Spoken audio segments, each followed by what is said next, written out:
নামাজ পড়া আল্লাহর একটা নির্দেশ, হজ করা আল্লাহর একটা নির্দেশ, যাকাত দেওয়া আল্লাহর একটা নির্দেশ, পর্দা করা আল্লাহর একটা নির্দেশ, সন্তানের উপরে পিতামাতার সেবা করা, সদ আচরণ করা, এটা আল্লাহর একটা, চিল্লিয়ে বলেন কার নির্দেশ? আমি প্রশ্ন করলে একটু উত্তর দিবেন, মুখ বন্ধ করে থাকবেন না। একটু কথাবার্তা না বললে তো বোঝা যায় যে আমার সাথে আপনাদের কোনো সম্পর্কই নেই।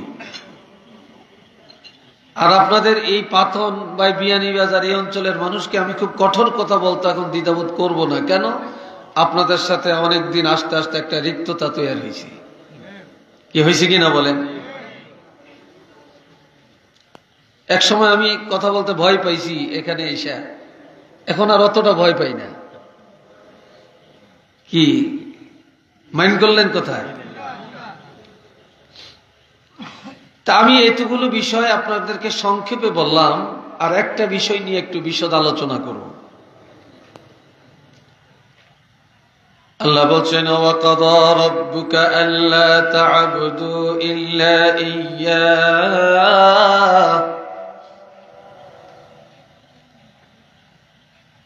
আল্লাহ তার হাবিবকে লক্ষ্য করে বলছেন, হাবিব আপনার প্রভু রব্বুল আলামিন নির্দেশ করেছেন, অর্ডার দিয়েছেন, ওসিয়ত করেছেন কি? আল্লাহ তা'বুদু ইল্লা ইয়্যাহ।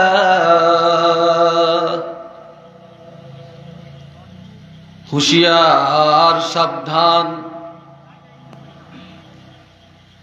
আমি আল্লাহর দাসত্ব করো, আমার ইবাদত করো, আমি আল্লাহর ইবাদত ছাড়া আর কাহারও ইবাদত করিও না। আমি আল্লাহর জন্যই তোমরা ইবাদত করবে, আর কারোর জন্য না।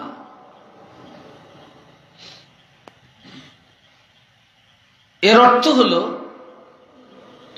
যে ইবাদত আল্লাহর জন্য হবে, ইবাদত কোনো মানুষকে খুশি করার জন্য হবে না। কথা বুঝে আসছি? আমার আল্লাহ আরো বলছেন, ফামান কানা ইয়ারজু লিকা রাব্বিহি ফালইআমাল আমালান সালিহান ওয়া লা ইউশরিক বিইবাদাতি রাব্বিহি আহাদা।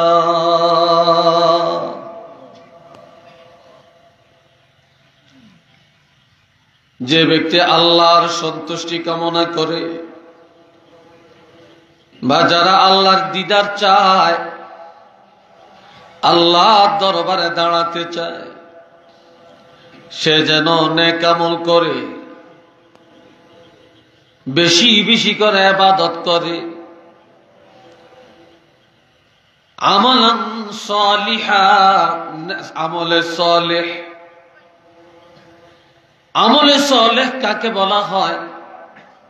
মন গড়া কোনো আমল নাই,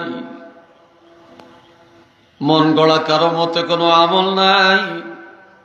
আল্লাহর হাবিবের সুন্নত মোতাবেক যে আমলটা করা হয় এটার নাম আমলে সালেহ।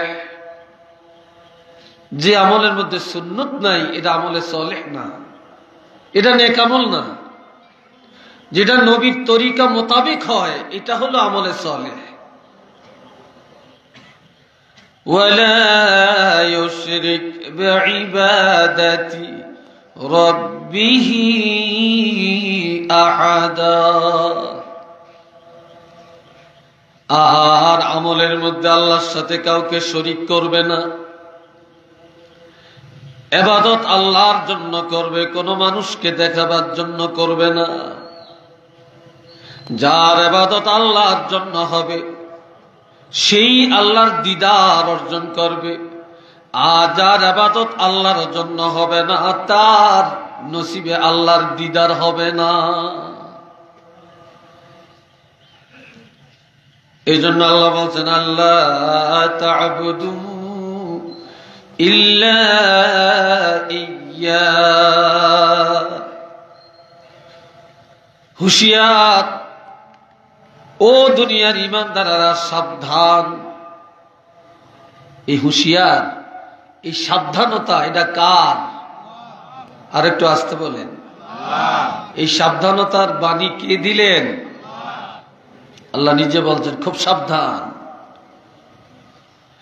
আল্লাহ তা'বুদু ইল্লা ইয়্যাহ, আমি আল্লাহর দাসত্ব ছাড়া আর কারো দাসত্ব করবে না, আমার ইবাদত ছাড়া আর কারো ইবাদত করবে না, আমি আল্লাহর কাছে মাথা নত করবা, আমি আল্লাহকে সেজদা দিবা, এই ছাড়া আর কারো কাছে কপাল নত করবে না। মাজার জিয়ারত করবেন, সেজদা দেওয়া সেরে, কথা ঠিক কিনা বলেন? পীর সাহেবের শ্রদ্ধা করব, ওলি আল্লাহকে শ্রদ্ধা করো, কদম বুঝি করব, কিন্তু মাথা নত করে কপাল লাগাইয়া দেওয়া, এটা শিরক। কি কথা ঠিক কিনা? এটা শিরক। এই কপালের মালিক কে? কোন গাছের কাছে, পীরের কাছে, ব্যক্তির কাছে, মায়ের কাছে, বাপের কাছে, মাজারের কাছে, সূর্যের কাছে, চন্দ্রের কাছে মাথা নত করা যাবে না। আমাদের কপালের মালিক আল্লাহ। যেন বলেন কে? আমাদের কপালের মালিক আল্লাহ। আর এই কপাল লাগে আল্লাহকে সিজদা করা, এটার নাম ইবাদত। আর এই কপাল আল্লাহকে ছাড়া অন্য কারো কাছে যদি লাগে, এটার নাম শিরক। ঠিক কিনা? এটার নাম শিরক।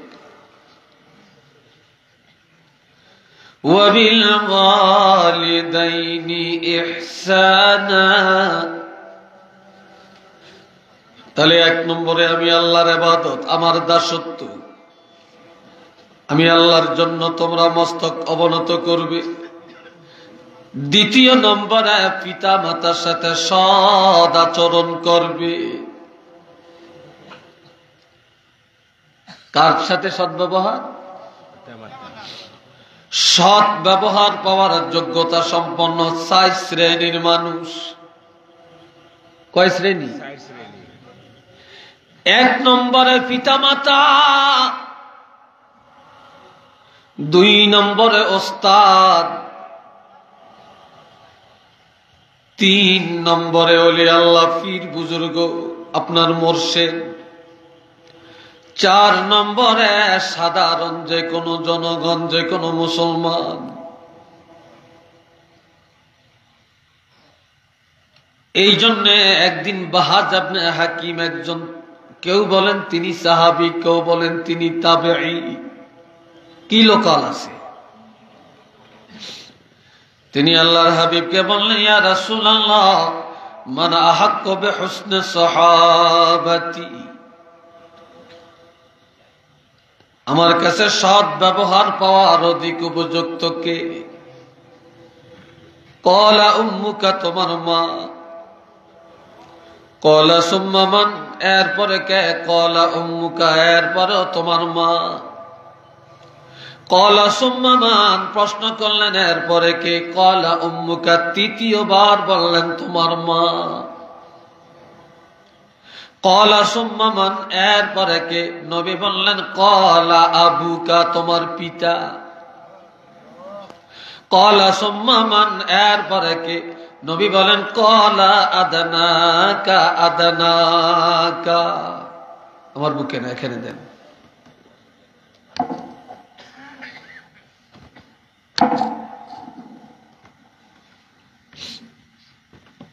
কথা বুঝে আসছে? তাহলে এখানে মায়ের কথা। প্রথম নম্বরে আমার রাসূল 3 বার বললেন, এরপরে বাপের কথা বললেন, সব মিলিয়া পিতামাতা 1 নম্বরে। ঠিক কিনা? সব মিলে পিতামাতা 1 নম্বরে। এরপরে বললেন আদনাকা, আদনাকা। এই আদনাকা, আদনাকার ব্যাখ্যা হলো ওস্তাদ, এর অর্থ হলো বুজুর্গ, মুর্শিদ। وبالوالدين إحسانا প্রথমে আল্লাহর ইবাদত, দ্বিতীয় নম্বরে পিতামাতার খেদমত। তাহলে পিতামাতার খেদমতটা কি ইবাদত না? এটাও ইবাদত। যেহেতু পিতামাতার খেদমতের অর্ডার, এটা আল্লাহর অর্ডার। এটা কার অর্ডার? আল্লাহর অর্ডার, এটা আল্লাহর নির্দেশ।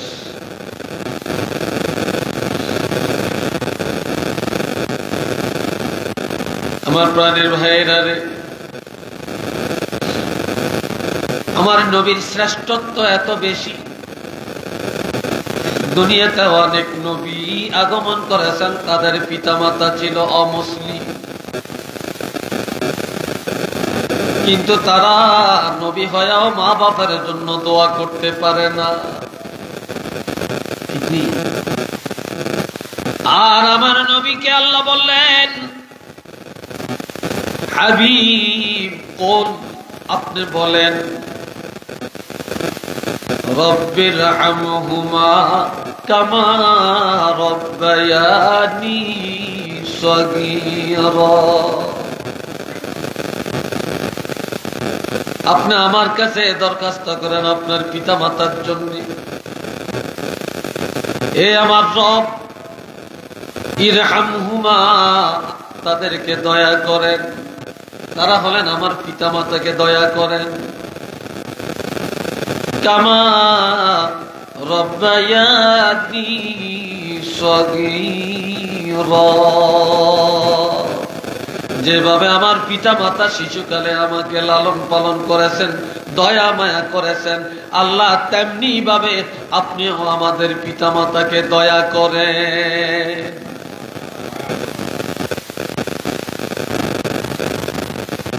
আমার নবীকে উদ্দেশ্য করে আল্লাহ আয়াত নাযিল করেন।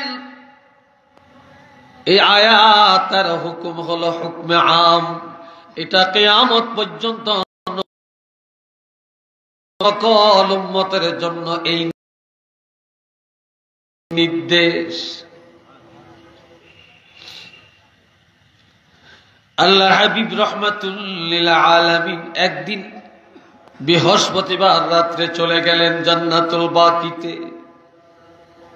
মদিনার জন্য দোয়া করে। সাহাবায়ে কেরাম আম্বিয়া আলাইহিমুস সালামদের জন্য দোয়া করে। হযরত আয়েশা সিদ্দিকা নবীকে তালাশ করতে করতে অন্ধকার রাত্রে গিয়ে পৌঁছলেন, গিয়ে দেখেন আমার নবী মুনাজাত করে কাঁদেন। মুনাজাত শেষ করে ঘরে আসলেন। আম্মা জান হযরত আয়েশা সিদ্দিকা বলেন, ইয়া রাসূলুল্লাহ, কি কারণে আপনি গোরস্থানে গেলেন? নবী বলেন, আয়েশা, দুইটা কারণে আমি গেলাম। ক্বালা রাসূলুল্লাহ সাল্লাল্লাহু আলাইহি ওয়াসাল্লাম, উরিজাত আলাইয়া আমাল উম্মতি, আমার উম্মতেরা পৃথিবী যে যেখানে থাকিয়া যখন এই যা করে ডাইরেক্ট আল্লাহর কাছে যায় না। আমার উম্মতের আমল আগে আমার কাছে আসে, উম্মতেরা নেক আমল করলো আমার কাছে আসে, গুনাহ করলো আমার কাছে আসে, আমাকে দেখায়া এরপরে আসমানে যায়। আমার উম্মতের গুনাহ দেখলে আমার ঘুম আসে না, আর উম্মতের নেক আমল দেখলে আমি আনন্দ পাই। এ আয়েশা, যেভাবে আমার উম্মতেরা অন্যায় অত্যাচার জুলুম গুনার কাজে লিপ্ত হয়ে পড়ছে, আমার গুনাহগার উম্মতের কথা চিন্তা করে গোরস্থানে যায় আমি জিয়ারত করিয়া আমার গুনাহগার উম্মতের নাজাতের জন্য দোয়া করি। সুবহানাল্লাহ।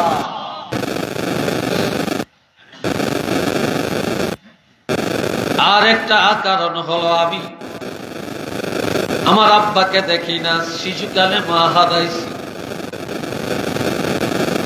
ওই আমার আব্বা আম্মার কথা মনে পড়ল। আল্লাহ আমাকে দোয়া শিখাইছেন, মা বাপের জন্য দোয়া করতে। সাহাবীরা একদিন প্রশ্ন করেন, ইয়া রাসূলুল্লাহ, আপনার আব্বা আম্মা মুসলমান কিনা? নবী বললেন, ফাকাদ আসলামা, ফাকাদ আসলামা, ফাকাদ আসলামা। অবশ্যই আমার আব্বা আম্মা মুসলমান ছিলেন। এই কথা আমার নবী 3 বার বলেছিলেন। এটা মারহাবা কন্যা, আলহামদুলিল্লাহ। তবে এরা ছিলেন মিল্লাত ইব্রাহিমের উপরে। আমি গোরস্থানে যাইয়া আমার আব্বার জন্য আর আমার আম্মার জন্য দোয়া করি, আল্লাহ পাক কবরের দরজা খুলে দিয়ে, আলমে বরজখের দরজা খুলে দিয়ে রুহানি ভাবে আমার আব্বাকে আর আমার আম্মাকে দেখাইয়া দিলেন।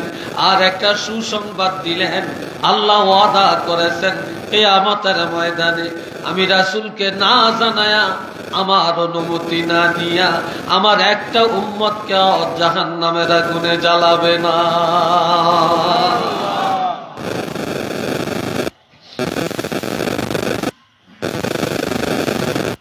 বন্ধুরা রে আমার, ওয়াবিল ওয়ালিদাইনি ইহসানা, এই ইহসানের এক অর্থ হলো তাদের সেবা করা, ইহসানের আরেক অর্থ খেদমত, ইহসানের আরেক অর্থ হলো সুদৃষ্টি, ইহসানের আরেক অর্থ হলো তাদের নাজাতের জন্য দোয়া,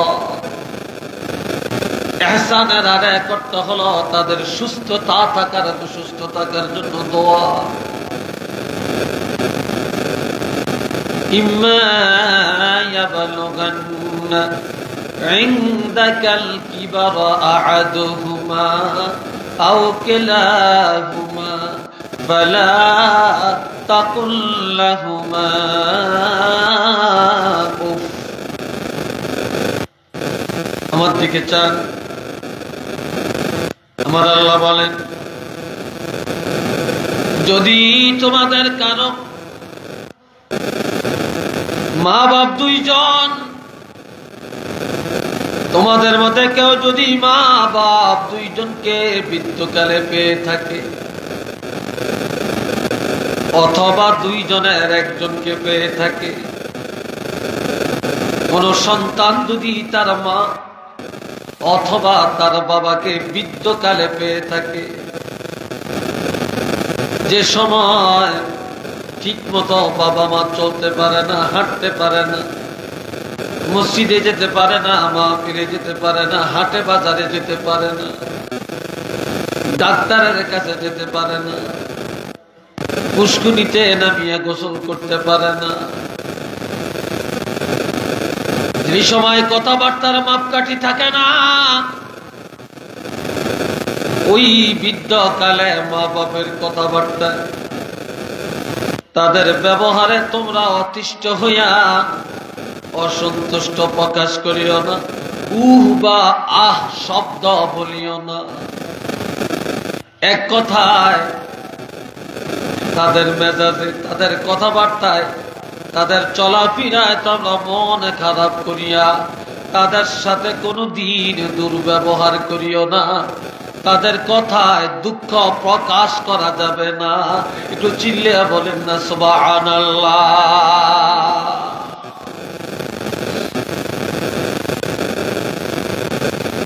কারণ তুমি যখন ছিলা শিশু, তুমি কত বাবার কানে ধরে টানছ, কতবার নাকে আঙ্গুল দিছ, কতবার তুমি কত কাঁদছ তোমাকে হাতে ধরে নিয়ে যাওয়ার জন্য, বাজারে নিয়ে যাওয়ার জন্য, শহরে নিয়ে যাওয়ার জন্য, হুন্ডার পিছনে চড়ানোর জন্য, একটা গাড়ি কিনে দেওয়ার জন্য। কিন্তু কোনদিন শিশুকালে যতই আমরা মা বাপকে বিরক্ত করেছি, কোনদিন তারা বিরক্ত হয়ে আমাদেরকে মেরে ফেলে না, জোরে দমক দেয় না, পানিতে ফেলে দেয় না, আগুনে ছেড়ে দেয় না। আর শিশুকালে যখন যা চাইছে মা বাপ সন্তানের তা দিতে বাধ্য হয়েছে। আজ তোমার পিতা মাতা বুড়া, এখন তারা ছোট বাচ্চার মতো হবে, বাচ্চার মতো অনেক কিছু চাবে, বাচ্চাদের মতো কথা বলবে। আর এই সময় কোনদিন তোমার পিতা মাতার সাথে বিরক্ত হইয়া দুঃখ প্রকাশ করা যাবে না। তারা বুড়াকালে প্রয়োজনে যখন যা চাবে তাই তুমি দিতে বাধ্য থাকবে। উচ্চ আওয়াজে বলেন না সুবহানাল্লাহ।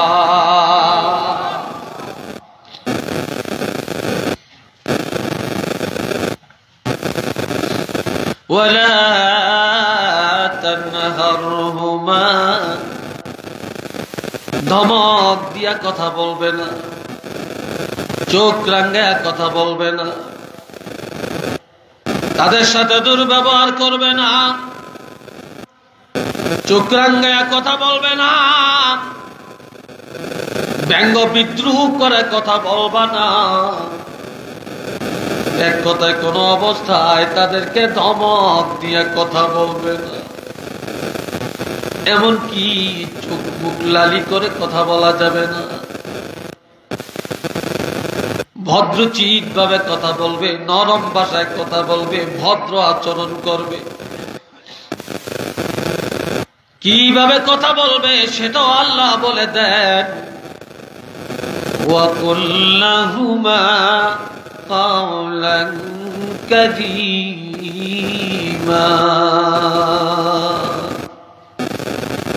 নরম নরম ভাষায় কথা বলবে, সাধু ভাষায় কথা বলবে, ভদ্রতার সাথে সম্মানের কথা বলবে। অসম্মানের ভাষা তাদের কাছে ব্যক্ত করা যাবে না রে। ছোটকালে বাচ্চাকে নিজের সন্তানের আব্বু বলে কত মায়া করে ডাকছো, আম্মু বলে কত মায়া করে ডাকছো। নিজের মেয়েটাকে আম্মু বলেছো মায়া করে, ছেলেটাকে আব্বু বলে কোলে নিছো। আজকে তোমার আব্বা বুড়া, তোমার মা একেবারে বয়োজ্যেষ্ঠ, এখন তুমি আম্মুও ডাকো না, আব্বুও ডাকো না। না না না, সাবধান। তুমি তোমার বাচ্চাকে যেইভাবে মায়া করে ডাকছ, তোমার বাবা মা বৃদ্ধ হয়ে গেলে এমন মায়ার বাসা দিয়া তাদেরকেও ডাকো।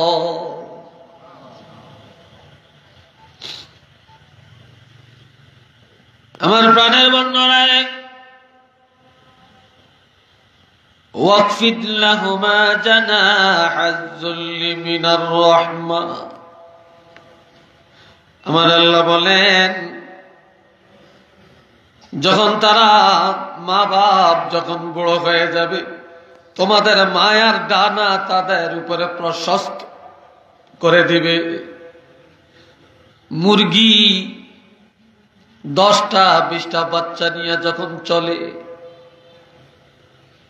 আর কোন শত্রু যদি দেখে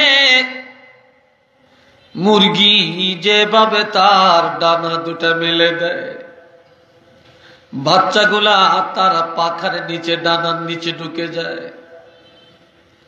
মা ডানাটা বুকের সাথে লাগায়া বাচ্চাগুলাকে তার বুকের মধ্যে জড়ায়া রাখে। কোন শত্রু বাচ্চাগুলোকে ছো মেরে নিতে পারে না। এই জন্য আমার আল্লাহ বলেন, তোমাদের পিতা মাতা যখন তারা বুড়া হয়ে যাবে রে, তখন একে একে ছেড়ে দিও না। তোমরা তোমাদের মায়ার হাত বাড়াইয়া দিয়া, মায়ার ডানা বাড়াইয়া দিয়া পিতা মাতাকে তোমাদের বুকের মধ্যে জড়াইয়া রাখবে। একা একা রাস্তায় ছেড়ে দিও না, ঘরের মধ্যে একা রাখিও না, একা পুষ্করিতে যাইতে দিবে না, একা বাজারে যাইতে দিবে না। এমনকি তোমার যখনই যা প্রয়োজন, ওই প্রয়োজনে পিতা মাতার পাশে থাকবে। একটু চিল্লে বলেন না সুবহানাল্লাহ।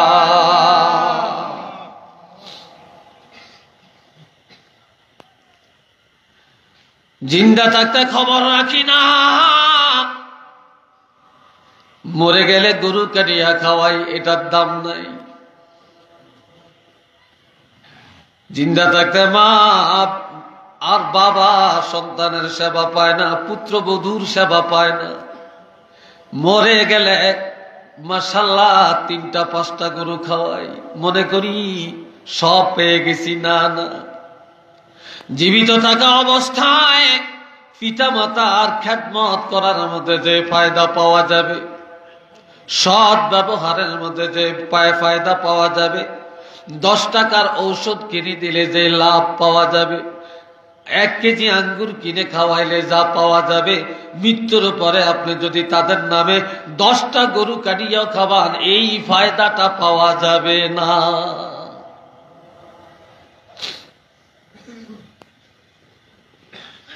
আমার প্রাণের ভাইয়েরা, আপনি বাজারে গেলেন 1000 টাকা নিয়ে, বিয়ানি বাজারে বাজার করবেন। বাজার সদাই করার পরে দেখলেন আপনার পকেটে 50 টাকা এখনো অতিরিক্ত আছে। আপনি যদি মনে করেন ঘরে আপনার বড় বাপ বড় মা, আপনি যদি বলেন আমি আমার মায়ের জন্য কিছু আঙ্গুর নিয়ে যাই, কিছু আপেল নিয়ে যাই, আমি আমার বাবার জন্য কিছু ফল নিয়ে যাই, বাড়িতে এসে একটা আঙ্গুর ধুইয়া বাবা মায়ের কাছে যদি বলেন আব্বু আম্মু শিশুকালে কত আদর করে মায়া করে খাওয়াইছো, তখন আমরা বুঝি না আজ আমি একটু আমার হাতে মায়া করে সেই শিশুকালের মতো তোমাকে খাওয়াই, তুমি খাও। ছেলে যদি অথবা সন্তান যদি মা বাপের মুখের মধ্যে বুড়াকালে ওই শিশুকালের কথা স্মরণ করে একটা আঙ্গুর খাওয়াইয়া দেয়, এই আঙ্গুরটা খাওয়াইতে দেরি, মা বাপ খুশি হইতে দেরি হবে না। আর মা বাপ খুশি হইতে দেরি হলেও আমার আল্লাহ এই সন্তানের জীবনের গুনাহ ক্ষমা করতে দেরি করবে না।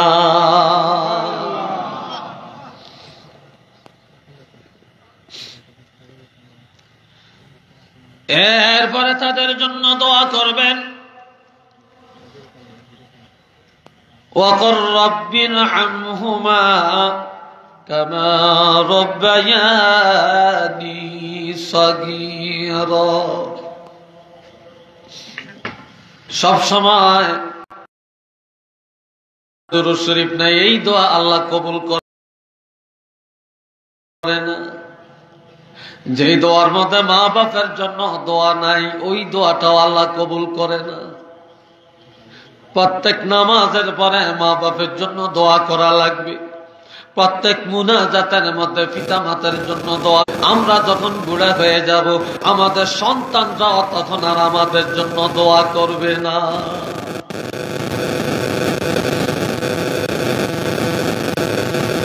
আমার ঘরের ভাইরা, আমার আল্লাহ বলেছেন ووصينا الإنسان بوالديه حملته أمه كرها ووضعته كرها। আমি আল্লাহ বিশ্ব জগতের মানুষকে ওসিয়ত করলাম, মানুষ যেন পিতামাতার সাথে সৎ আচরণ করে, বিশেষ করে মায়ের সাথে যেন সৎ আচরণ করে। কেননা হামালাতুহু উম্মুহু কুরাহা, মা কষ্টের পর কষ্ট স্বীকার করলেন। যখন আমি আপনার মায়ের গর্ভে ছিলাম, এই মা 9 মাস 10 মাস বা 10 মাস 10 দিন কত কষ্ট করে গর্ভে বহন করেছেন। পৃথিবীর কোন পুরুষ এটা জানে না কষ্টের খবর। এই কষ্ট কেউ জানে না। এই কষ্টের কারণে মার সাথে সৎ আচরণ করো। যেই মা গর্ভ বহন করার সময় কষ্ট করেছে রে, দুনিয়াতে আসার পর ওই মার কলিজায় আর কখনো আঘাত দিও না। এই কথা বলেন কেন? এটাকে বলে আদব।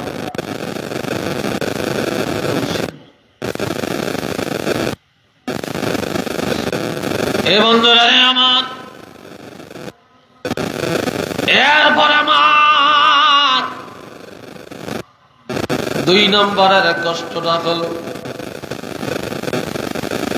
যে মা কষ্টের পর কষ্ট স্বীকার করে প্রসব বেদনার যন্ত্রণা ভোগ করেছে। ওয়াদাআতুহু উম্মুহু কুরাহা, এমন কষ্ট পৃথিবীর কোন বাবা অনুভব করতে পারে না রে। যেই মা প্রসব বেদনার কষ্ট ভোগ করেছে, এমন মার কলিজায় তুমি সন্তান কখনো আর আঘাত দিতে যাইও না।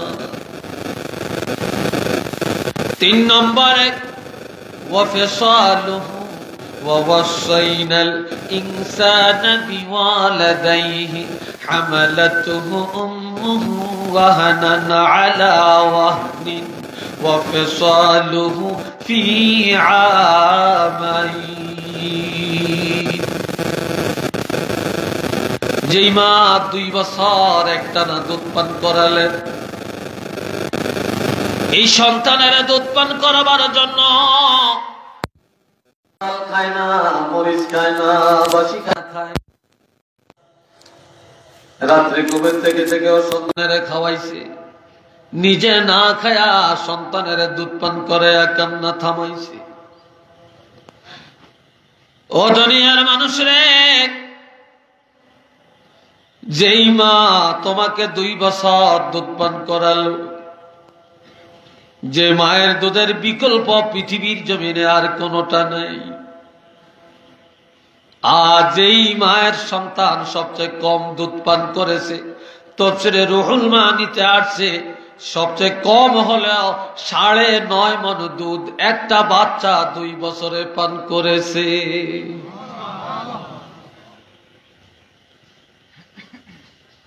একশো টাক মায়ের দুধের বিকল্প পৃথিবীতে নাই, আর 100 টাক দুধের মূল্য দেওয়ার ক্ষমতা নাই। আর ওই বাবা মায়ের পিছনে 10 টাকা খরচ করে হিসাব করে, 20 টাকার ওষুধ কিনে হিসাব করে, তারপরে একবেলা খানা খাওয়ায়া হিসাব করে, একটা কাপড় কিনে দিয়া হিসাব করে। আমার ভাইয়েরা ভাইয়েরা ঝগড়া লাগে মা বাবার খানা নিয়ে, লালন পালন নিয়ে। তবে একটা কথা জেনে রাখবেন, পকেটের টাকার ভাগ চলবে, বাগানের গাছের ভাগ চলবে, দোকানের ভাগ চলবে, জমিনের ভাগ চলবে, পিতা মাতা রেখে যাওয়া বাড়ির ভাগ আছে, কিন্তু মা বাপের সেবা করার কোনো ভাগ নাই। যে যত করবেন তত পাবেন, যে যত করবেন তত পাবেন। পিতা মাতার খানা, তাদের খেদমত, তাদের ঔষধ বড়ি, চিকিৎসা, এইটার ব্যাপারে কোনো ভাগ নাই।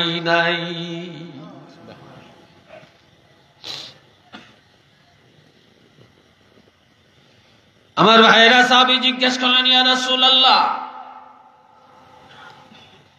আমার উপর আমার পিতা মাতার দায়িত্ব আমি কিভাবে পালন করব, আমার উপর কি হক আছে? তখন আমার নবী বললেন, হুমা জান্নাতুকা ওয়া নারুকা, তারাই তোমার বেহেশত, তারাই তোমার দোজখ। মা বাপ যদি রাজি থাকে তুমি জান্নাতে যাবে, আর মা বাপ যদি বেজার হয়ে যায় তুমি জাহান্নামী। এবার তুমি চিন্তা করো কি দায়িত্ব তোমার উপরে আসছে, তুমি কিভাবে দায়িত্ব পালন করবে। তুমি যদি জান্নাত কামাই করতে চাও তাহলে মা বাপের সাথে সদ্ব্যবহার করো, আর যদি জাহান্নাম কামাই করতে চাও তাহলে মা বাপের সাথে দুশমনি করো।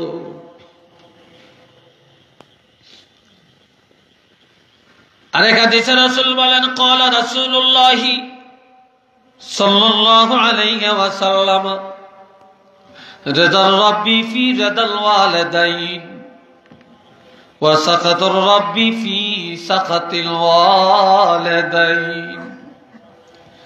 মা বাপের সন্তুষ্টির মধ্যে আল্লাহর সন্তুষ্টি, মা বাপের অসন্তুষ্টির মধ্যে আল্লাহ অসন্তুষ্টি। এক কথায় মা বাপ রাজি, আমার আল্লাহ রাজি, মা বাপ বেজার, আমার আল্লাহ বেজার। দোস্ত বুজুর্গ ভাইরা,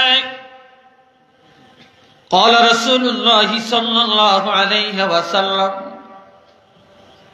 كل الذنوب يغفر الله تعالى منها ما شاء إلا عقوق الوالدين। আমার দিকে চান হে যুবকরা, আমার নবী বলছেন বান্দা যত গুনাহ করে যে কোনো গুনাহ আমার আল্লাহ ক্ষমা করে দিতে পারেন। আল্লাহ যেটা ইচ্ছা করেন বান্দার গুনাহ ক্ষমা করে দিতে পারেন, বা সব গুনাহ আল্লাহ ক্ষমা করে দিতে পারেন। তবে ইল্লা উকুকাল ওয়ালিদাইন, পিতামাতার বেয়াদব, পিতামাতার নাফরমান সন্তানরে আমার আল্লাহ কখনো ক্ষমা করবে না।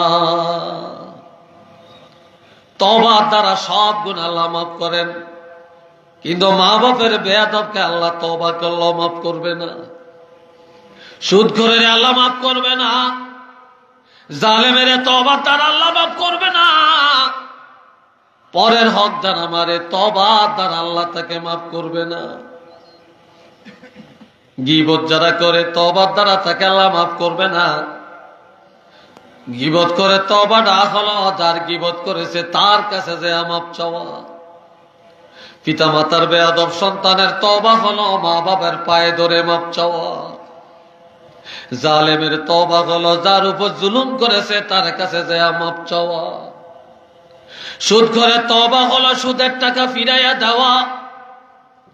ঘুষখোরের তওবা হলো যার থেকে ঘুষ গ্রহণ করেছে তার টাকা তারে ফিরাইয়া দেওয়া। পরের হক যে খায় তারে আল্লাহ মাফ করবে না, তার তওবা হলো যার হক তার কাছে পুষাইয়া দেওয়া। এরপরে আল্লাহ ক্ষমা করবে, এর আগে ক্ষমা করবে না। আর যারা বিয়ার মধ্যে যৌতুক লয় তাদেরকেও তওবার দ্বারা আল্লাহ মাফ করবে না। তার তওবাটা হলো মেয়ের বাপের টাকা তার কাছে ফিরাইয়া দেওয়া।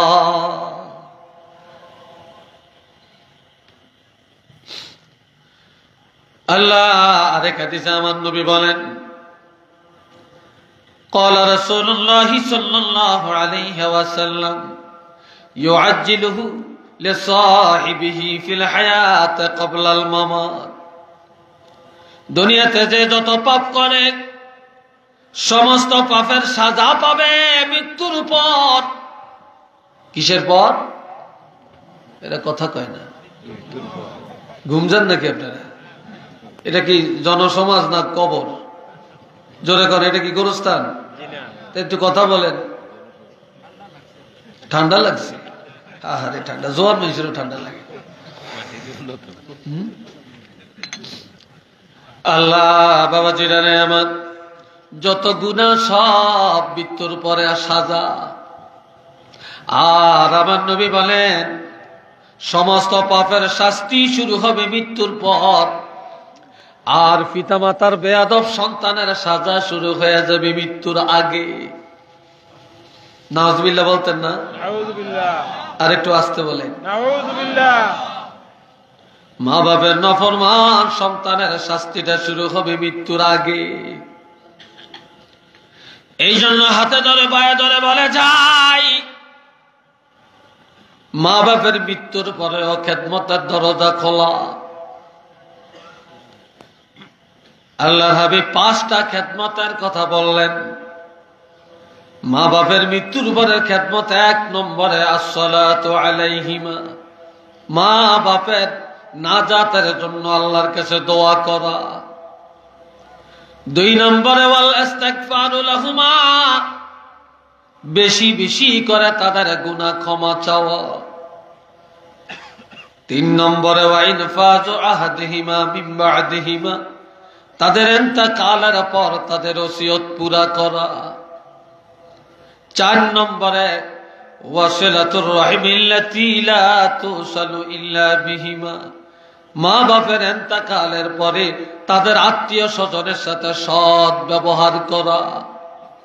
5 নম্বরে ওয়া ইকরামু সাদিকিহিমা, মা বাপের ইন্তেকালের পর তাদের বন্ধু বান্ধব যারা তাদের সাথে সৎ আচরণ করা, সৎ ব্যবহার করা। একটু চিল্লিয়া বলেন না সুবহানাল্লাহ।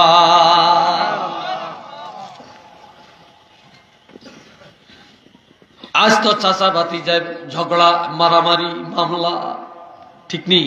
ঠিক। ভাই ভাই মামলা, কিন্তু আমার নবীর কাছে একটা যুবক গিয়া বলল, ইয়া রাসূলুল্লাহ,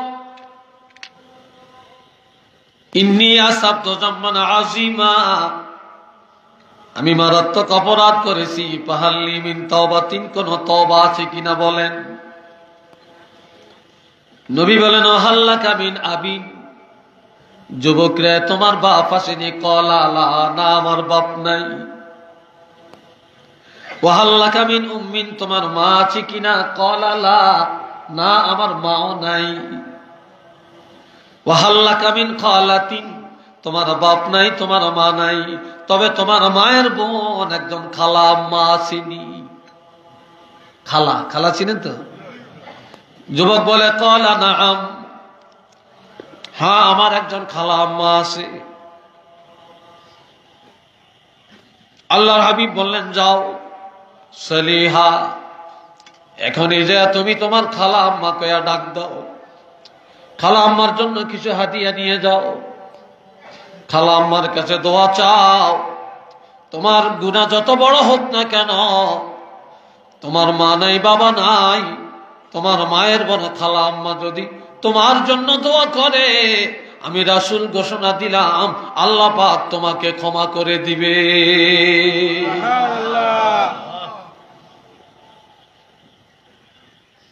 আর একটা যুবক গেলেন, বলেন, ইয়া রাসূলুল্লাহ, ইন্নী আসাবতু যামমান আযীমা, আমি মারাত্মক অপরাধ করেছি, ফাহাল্লি মিন তাওবাতিন, কোন তওবা আছেনি? নবী বলেন, তোমার ওয়াহাল্লাকা মিন আবিন, তোমার আব্বা আসেনি? কয় না। তোমার মা আসেনি? বলে না। ওয়াহাল্লাকা মিন আম্মিন, আম্মুন শব্দের অর্থ হলো চাচা, আরবিতে আম্মুন চাচা, আম্মাতুন ফুফি। তোমার একজন বাপের ভাই চাচা আসেনি? ক্বালা নাআম, যুবক বলেন, হ্যাঁ আমার একজন চাচা আসে। কোন দেশে কয় চাচা, কোন দেশে কয় কাকা, ঠিক আছে তো? এখন বলে, যাও সেলহু, এখনই যায়া তোমার চাচার সাথে সৎ আচরণ করো। তোমার বাবা নাই, বাপের ভাই চাচা, বাপের জায়গায় চাচা, ওই চাচার সাথে সৎ আচরণ করো, চাচার সাথে দুশ্মনী করিও না, কোন শত্রুতায় লিপ্ত হয়েও না। তোমার চাচা খুশি হইয়া যদি দোয়া করে, আমি রাসূল ঘোষণা দিলাম আল্লাহ পাক তোমাকে ক্ষমা করে দিবে।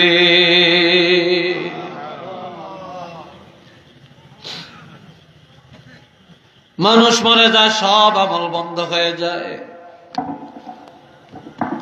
মৃত্যুর পরে কোনো আমল নাই, মৃত্যুর পরে সব আমল বন্ধ। কিন্তু তিনটা আমল বন্ধ হয় না। এক নম্বরে, ইল্লা মিন সাদাকাতিন জারিয়াতিন, সদকা জারিয়া, মসজিদ মাদ্রাসা মক্তব করলেন, সবসময় দানের হাত প্রশস্ত করলেন, আপনি মরে গেলে কিয়ামত পর্যন্ত এটার সওয়াব পাবেন। দুই নম্বরে, আও ইলমিন ইউনতাফাউ বিহি, এমন এলেম যে এলেমে উপকার দেয়, ফায়দা দান করে। আপনি এলেম শিখে যদি কিতাব লেখেন অথবা ছাত্র রেখে যান, এরা যতদিন দোয়া করবে, কিতাব পড়বে, আপনি কবরে থেকে সওয়াব পাবেন। তিন নম্বরে, আও ওয়ালাদিন সালিহিন ইয়াদউ লাহ, বাবাজিরা মৃত্যুর পরে যেন দোয়া করতে পারে, মৃত্যুর পর যেন জানাজা পড়তে পারে, এমন সন্তান যে বাবা মা রেখে যায়, ওই সুসন্তান নেক সন্তান যখন এই বাবা মায়ের জন্য দোয়া করবে, বাবা মা কবরে থাকিয়া সেই দোয়াটা পাবে। সন্তানের দোয়ার কারণে তাদের কবর আল্লাহ জান্নাতের বাগান বানাইয়া দিবে।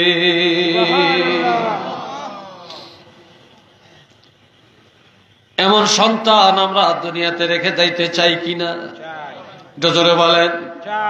সবাই মনে হয় চায় না। আজকাল অনেক সন্তানেরা জানাজা পড়তে জানে না, জানাজা ছাড়া মা বাপকে কবরে রাখে। এমএ পাস ছেলে, ইঞ্জিনিয়ার ছেলে, আমেরিকান সন্তান, লন্ডন প্রবাসী সন্তান, যারা বাবার জানাজায় কি পড়বে জানে না, প্রথম তাকবীর দিয়া কি পড়বে জানে না, দ্বিতীয় তাকবীর দিয়া কি পড়বে জানে না, 3 তাকবীরের পরে কি পড়বে জানে না, চতুর্থ তাকবীরটা কখন দিবে জানে না।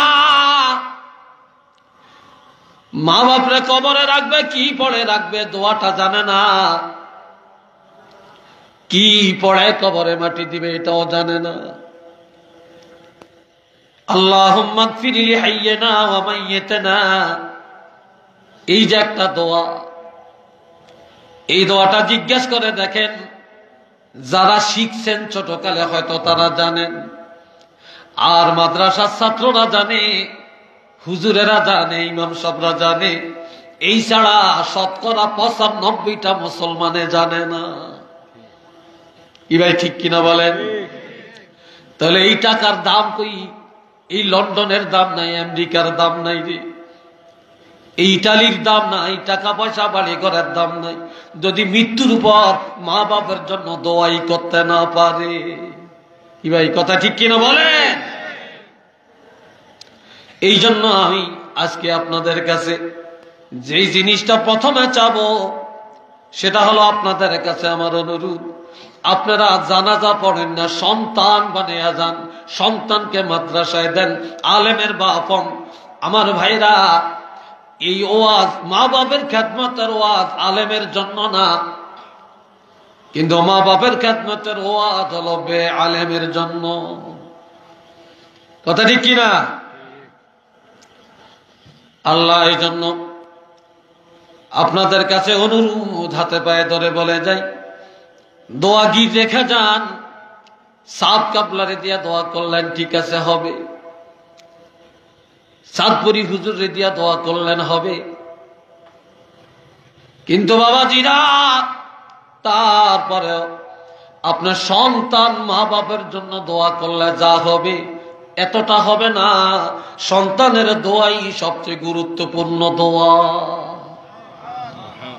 ঠিক কিনা?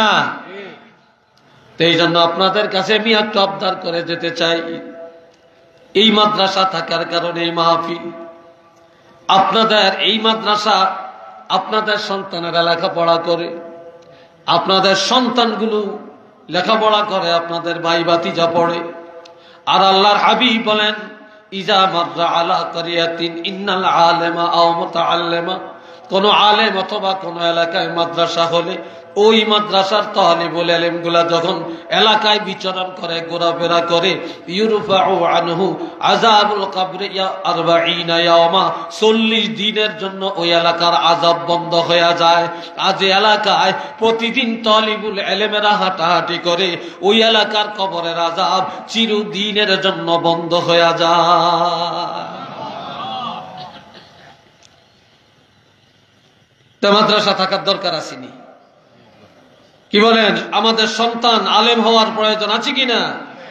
হাফিজ সাহেব হওয়ার প্রয়োজন আছে কিনা? আল্লাহ কবুল করুক, বলেন আমিন। থেকে আছেন, আমি আপনাদেরকে নিয়ে একটু দোয়া করব। মাদ্রাসার জন্য নগদ 5,000 টাকা দিবেন, 1,000 টাকা দিবেন, 500 টাকা দিবেন, 2,000 টাকা দিবেন, একটু আমার হাতে পুছাইয়া দেন। আমি দেখি কারা কারা মা বাবার জন্য একটু দোয়া চান, কারা কারা মা বাপের জন্য দোয়া চাবেন। 5,000 টাকা করে, 10,000 টাকা করে মা বাপের নামে দান করবেন মাদ্রাসার জন্য। আর নগদ 1,000, 2,000, 5,000 যে যা দিবেন 5-7 মিনিটের মধ্যে দেন।